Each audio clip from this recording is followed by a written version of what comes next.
Hello, Internet. Today I'll be reviewing 4 of the games in the Might and Magic Dungeon Crawler series.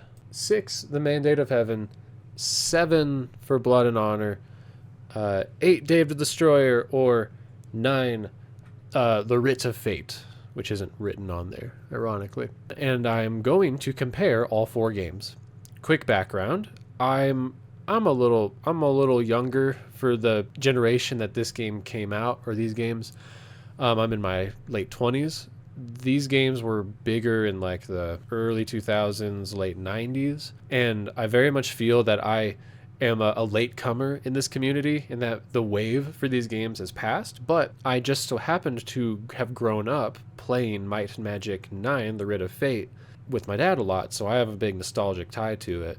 I probably beat it 5 or 6 times by this point, and I've always wanted to go back and play all these games, and I finally did. I did beat them all, and so I wanted to compare them. So without further ado, I'll try to be quick-ish, or not linger too long on them, but I wrote a bunch of categories. Sorry, I'm just so nervous talking to the Might and Magic community, all a couple thousand of you. I know there's people out there. I see the speed running, but it doesn't seem like it's very widespread, so... But, you know, lots of nostalgia games are coming back at this point. And anyways, story and theme, I don't think any of them have like crazy standout stories. The whole thing takes place in a world where there's, you know, swords and sorcery and dragons, of course, but there's also Might and Magic. By the way, big spoilers on this. I'm going to be just openly spoiling everything. If you haven't played these, then just be aware. But the Might and Magic series has a pretty blatant sci-fi theme as well, where there are aliens that come and visit or had long ago visited the different worlds, and there's different planets. So 6 through 8 take place on the same world, and they follow a storyline about this demonic race called the Kregan visiting the planets. And so Mandate of Heaven is about, ultimately you're out to kill a Kregan outpost. That's pretty fun. I really like the Mandate of Heaven story and theme. It's got this way about it where it's like, the world seems very dangerous. You start on the safe eastern side of the map. The further out west you go, the more it feels like the cities become more abandoned and destroyed, and the monsters become more ravaging and dangerous, all the way up until you find that Kregan outpost. And there's also all these politics with the cult of Meh, the cult of Ba, that is this demonic cult that's trying to just kind of spread influence all around the world. And it's an interesting way of experiencing, like, there's kind of the peaceful innocence on the east, and then you go out and find more and more danger and darkness. For Blood and Honor picks up on the next one. It's very much more choose your own adventure based. You're given a town that you get to look over, and the story is about interacting with other towns and cities, interacting in their politics, helping decide the outcome of wars, choosing a good or evil path. There's a subplot about aliens that have come down, and you're trying to help figure out who's going to get control of their spaceship and the advanced technology aboard that spaceship for the fate of the world. Day of the Destroyer, it's kind of this Thanos type guy is coming to the world, and he's going to destroy it, and you got to stop him by uniting the clans and getting 4 giant elementals to do your dirty work. The Writ of Fate takes place on a completely different planet way after the events of the other 3 games. You're trying to unite the clans against an attack, and there's this subplot where you have to like go up to the gods and go to the afterlife and figure out what your fate is, and you find out that it's contradictory with the enemy leader's fate, and you got to go tell the gods to knock it off and stop giving you false fates. For story, I'm not a huge fan of any of them, but as far as the theme of the world goes, I like Mandate of Heaven the most, for its clear like detail and feeling that you get of actually feeling like there's more danger and darkness as you go about the world. For Blood and Honor, keeps things a lot more safe. It feels like there's a clearer distinction between the safe world and then the more exclusive, dangerous, dark worlds with the more intense enemies and intense themes. They do a much better job at building up a lot of the cities with the different cultures and the different races. Day of the Destroyer has a much more colorful and unique world. You get to play as different monster races in that one, and a lot of the cities include more unique races like minotaurs and trolls. The Writ of Fate, it gives the player a feeling that the world is very dark and lonely and dangerous, which adds to the creepiness of the monsters, but there's not that much variety to it compared to some of the other games. My next section was just character creation and level advancement. well, the first two games are very similar. Might and Magic 6 only has 6 classes, and you can only be a human. For Blood and Honor expands on it with 3 extra classes, and now you can pick from 4 races. You got dwarves and elves and goblins. In the third game, there's 7 classes, and a lot of the classes are removed and replaced with like Minotaur, Dark Elf, Vampire, or Troll. So a lot of the races are the classes. It's like it replaces a lot of the lesser used classes with more unique ones. And Might and Magic 9 just takes it all and totally redoes it. You only get to pick between 2 classes at the beginning, Might or Magic. But it takes the most liberty with the promotional classes. You get to pick this path and end up as one of 8 main classes. As far as the leveling goes, in pretty much all the games, all the first 3 games, spellcasters become way overpowered by the end of the game, and the knights, the swords classes give you more power in the early game. I think Might and Magic 9 is the only one that does a reasonable job at balancing out the classes so that Might characters actually do something that the Magic characters can't do in the late game. It seemed like there was a huge lack of balance in 6. It tried to rectify it a bit more in 7. And 8, Dave the Destroyer throws the balance of classes almost totally out the window because you can hire on dragons into your party, and they are just so instantly better than so many other classes. Or you can hire on hirelings, and they will be just like way above your character level. So no matter what character or how your character is, you can find other characters that will just break the game for you. And that's pretty cool if you like that. All right, moving on to difficulty curve, which is essentially like how does the game progress from start to finish and how is it at different stages of the game. The Mandate of Heaven is definitely my favorite. It is so unbalanced. You can die at any stage of the game so quickly. It takes a while to get ramped up early on, so you have to do a lot of hit and run with enemies and try to just grind your way out of the early levels. And in late game, there's a lot of really overpowered spells that make you just feel super powerful. Especially when you're outdoors. You can just be like flying in the sky, raining meteors down on people that can't even possibly hope to touch you. It turns into a sci-fi shooter. You get like laser guns at the end, and it just breaks the game. I'd say that 7 takes almost an identical strategy, but it tries a lot harder to railroad the curve process, which in terms of balancing was definitely an improvement over Might and Magic 6. There were plenty of areas early game where you could go that were low-level enemies that wouldn't kill you, and if you went looking for it, you could find the higher-level enemies. And the hard thing is, like, because they do that, when the game does get more difficult, it felt like it really spiked in difficulty. Dave the Destroyer, the early game is very easy because you get hirelings that have they're higher level than you. They start at level 5. So instantly you get a party with 4 level 5 characters. It makes the early mid game a little too easy. There is a good mix of mid-level and high-level monsters and very high-level monsters toward the end of the game. It's so often that like the sheer number of high-level monsters in the final levels makes it kind of, well, there's a thing called invisibility that we'll talk about later. It's much more tempting to just skip all that and sneak past monsters than actually fight them because of the overwhelming amount of monsters there are in the late game. But there are no laser guns this time, which I actually would say is a plus. And I say that I liked it in 6 but not in 7 or 8 because honestly I think it worked great as a one-time gimmick, as Might and Magic 6 is so broken in power that, yeah, it makes sense in such an unbalanced game. 7 and 8 does a better job at maintaining the balance, so 8, I think it's better that you have to actually use your abilities to get through the game and break it a different way, like with invisibility. I think Might and Magic 9 does one of the best jobs at the early to late game curve. So the early game is somewhat well fenced in, and it can be a little slow getting off the ground, but you don't encounter too many enemies that are outside your level range. A solid range of mid-level enemies throughout the middle of the game, and there's almost no instances where you just get instantly killed. So it's the first game where, like, out of all of them, you can't really break it super hard.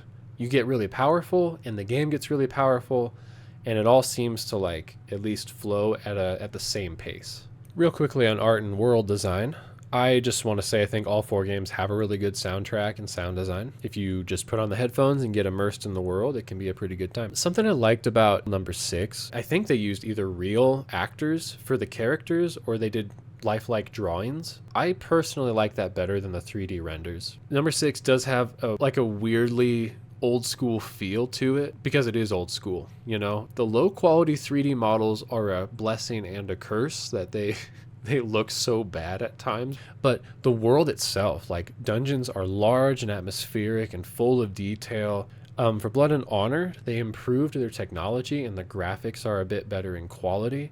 The dungeons felt simpler and there were just less of them. 7 definitely put more effort into building the world of the cities and the townsfolk compared to 6. In number 8, they do a good job with the art design.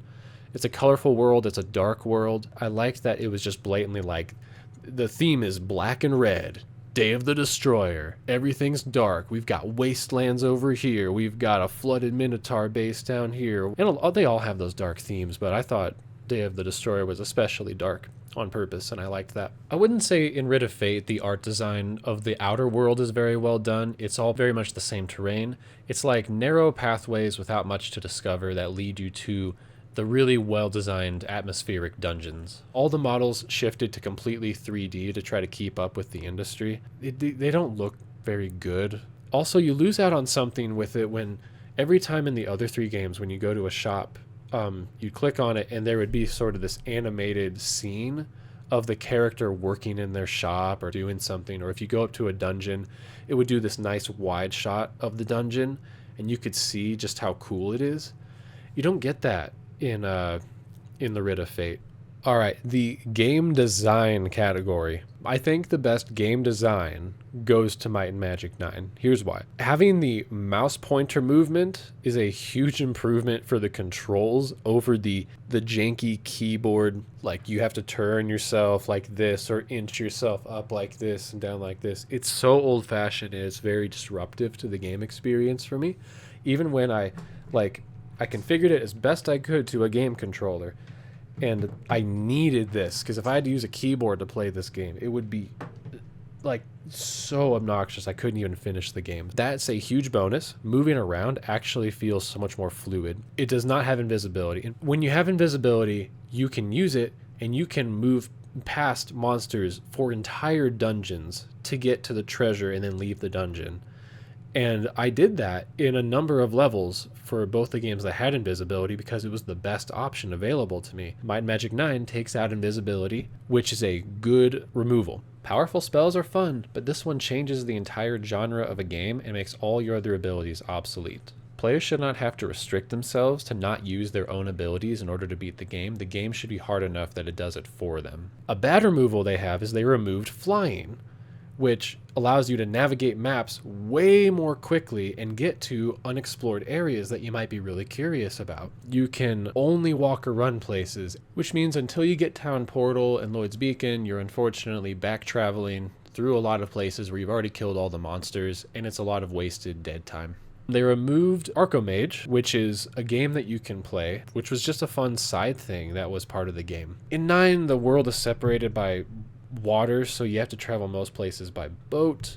They really simplified the classes and overlapped a lot of spells. They removed the stables, which also made it hard to actually travel around the map. They added in these mechanics with party formation, where you can choose who's in front, who's most likely to get hit from certain angles. They removed food, and I think that was a good improvement. It was just annoying. It prevented me from resting, and I had to go all the way back to town. All the dungeons are usually pretty large and have a specific theme, but there's less of those dungeons in Might and Magic 9. But they did a good job of actually putting effort into the dungeons and making them all rather entertaining. You want to do all of them. There's some pushback mechanics that, again, they kind of add in with the moving and the jumping and the mouse movement, so combat is much more dynamic than it ever is in the other 3. There's not very many massive creatures, which is something that is kind of to be missed from the other 3 games. There's no like hordes of dragons flying over you. Again, there's a lot less of that just like awe-inspiring power where you break the game and you're flying around and it feels out of control. And I think this gets at the heart of why the community was so upset over Might and Magic 9, because it's hard to compare this one to the other 3 games. It feels like in some ways a different game. They really shifted away from the way the other 3 games worked, but I will give it credit that it's fun and does repair some of the ways that the other 3 games were not fun. I would say the next best game design for my review, I'd give it to the Mandate of Heaven, which was the least balanced of the games by a wide margin. But they have a big 15 areas to explore. They litter the map with puzzles and clues and things to look forward to, like all these swords sitting in stones and you can't pull them out till later when you have enough strength. There's fountains in all the towns, and in some of them they give you blessings and stat bonuses, and other times they poison you or outright kill you. And it's the funniest thing. And some people would find that so annoying. But the game is designed to be really difficult and trying to kill you, and that's the reward of it. The dungeons are amazing. They're designed so that they all have a theme, mostly. Some are small, some are large, some have small groups of enemies, some have like whole armies of enemies. Not only do you get like really overpowered at certain points, the dungeons try to be very overpowered at certain points, and it's like the mix of the powers is crazy all throughout the game. It worked here for me. When the game suddenly turned from purely a fantasy medieval to a fantasy sci-fi, suddenly like that was one of the plot twists. Balance was never a thing in the first place with this game, so it was pretty cool when it gave me a gun. I just went with it. I didn't even question it.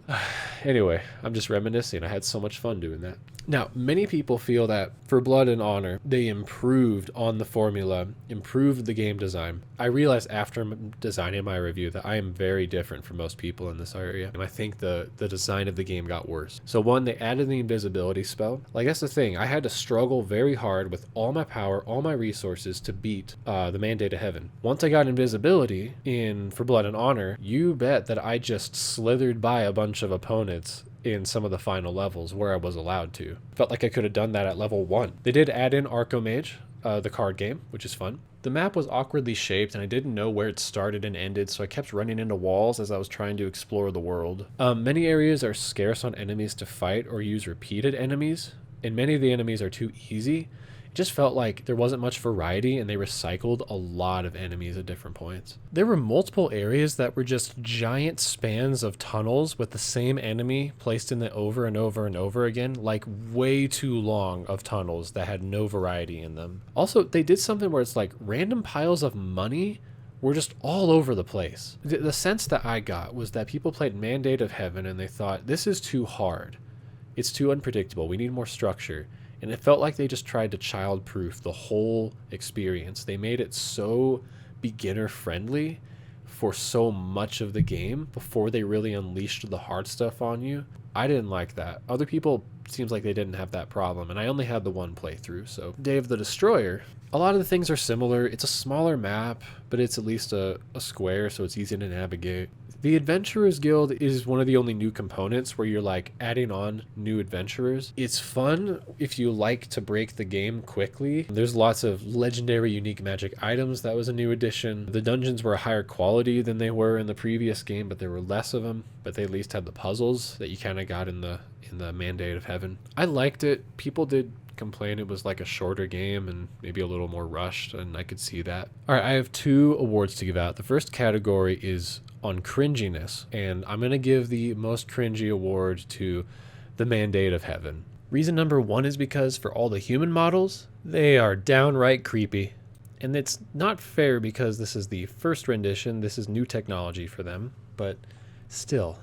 And it made me want to go and find them all. It was cringy in the same way that Link, the Faces of Evil, is cringy. Reason number 2, many of the enemies I think may have been slightly extremely racist caricatures. Also, there were some very sexualized enemies. Corpses on spikes. There's a time and place for gore, like Saving Private Ryan, to convey certain things about the world and the character. But my goodness, they just went all out with the darkness. And now, the most actual fun award. The most fun I had was in, you may have guessed it by the way I've spoken about this game already, but Might and Magic, The Mandate of Heaven, number 6. It's so unbalanced, but I loved to get murdered and come back stronger later. The sense of accomplishment when you beat the broken game at its own game by becoming broken is very fun. The intensity of the game trying to kill you, not being afraid to overwhelm me, not treating me with kids' gloves is great. I felt like my mind was being adequately challenged. I love that it would give me armies of enemies. There were poisoned fountains and instant kill spells, but the victories felt really earned, and it never felt like I couldn't ever beat the game, because I had my own arsenal of overpowered BS that I could use. The dungeons have a lot of love put into them, and there's a lot of them. The monsters, the world felt so dangerous, and beating these monsters felt so good. And the replay value, I think, is very high. It's like, wow, that took a lot of effort to learn. I want to go back and do it again. Second most fun I had out of all these games, truthfully, and part of this is absolutely biased nostalgia, is Might and Magic 9, the Writ of Fate. I enjoy the combat in that game more than any of the other games.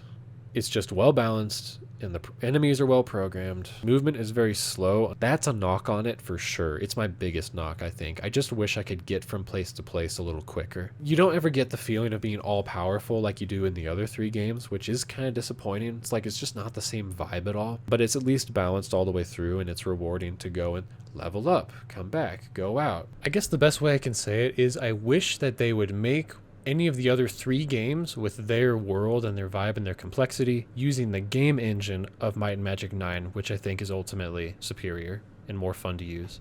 The one I enjoyed the third most was the Day of the Destroyer. It's not one I'd really replay. It was a pretty quick story. It might be good for speedrunning. The game picks up very quickly thanks to the hirelings. You feel powerful very quickly, and there's a lot of really powerful foes, so you're not like stuck beating up on weak monsters. You at least get to go to the strong monsters. The dungeons were fun, and there were puzzles, and there was a general dark overtone to everything, and it was good. It had a lot of character, in my opinion.